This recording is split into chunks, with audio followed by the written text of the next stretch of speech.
Hi everybody, it's Lee. I'm back. We're all back. We're just finishing up our first setup round for the lighter color. And so I'm just going to back up here a little bit so I can show you what to expect. Okay. So we were told that our setup round for our first setup round, and in this case the setup round for the lighter color, should be knit one with the yarn forward, slip one, yarn over, and then knit one again. So basically you're ending with a yarn over. Knit one, yarn forward, slip one, yarn over. That is how it's going to end. So let's keep going here. I'm almost at the end of my round. I've already knitted one and I've got my yarn forward. I'm slipping one and then I'm going to knit it with the yarn forward, making it a yarn over. And now here's my last stitch, okay? It's a single stitch. I got my yarn forward, no problem. I'm going to slip it. Don't worry. I know that it says to do a yarn over, and you will be able to do a yarn over, but not right this second. So now we're going to leave that yarn forward. Okay? Now we're going to start our second setup row. The second setup row is for the dark color, or the DC.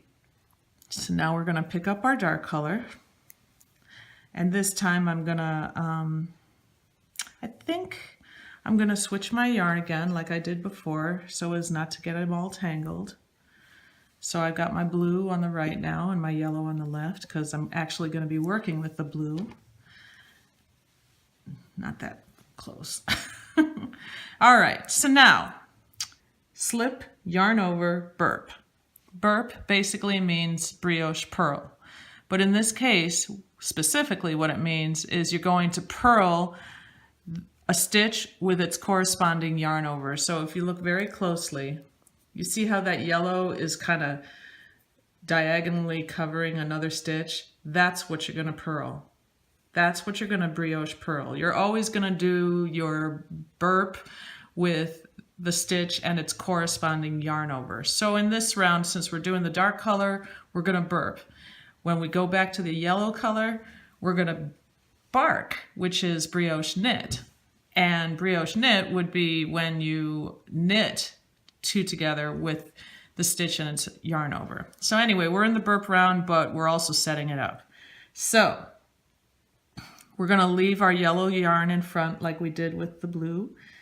And we're going to slip with the yarn in front. That's the first stitch, right? That was our first knit stitch. And now with the yarn in front, we're going to purl the corresponding stitch and yarn over that are together. They're like pairs or buddies. I've heard people refer to them as buddies, which is kind of cute, you know. So again, yarn is in front, slip the stitch, and then brioche pearl. Brioche pearl meaning purl two together with the yarn in front. Slip one with the yarn in front, brioche pearl. You're doing your setup round for your second color or your darker color. And I hope you can see. There's the single stitch. We're going to slip that with the yarn forward, and then we're going to purl these two together in a brioche pearl. And that's also another way that you can tell what you're supposed to be doing, what round you're supposed to be in. Okay, if a knit stitch is single, that means you're in the purl round. But we'll get into that later. For now, we're going to continue with our setup. So, single stitch, slip it with the yarn in front, burp. Single stitch, slip with the yarn in front, burp, brioche pearl. Slip with the yarn in front, brioche pearl. The brioche pearl creates that yarn over. Slip with the yarn in front, brioche pearl, and just continue on this to the end of the round. Once you get close to the end of the round, I will show you what to do next. I'll be right back.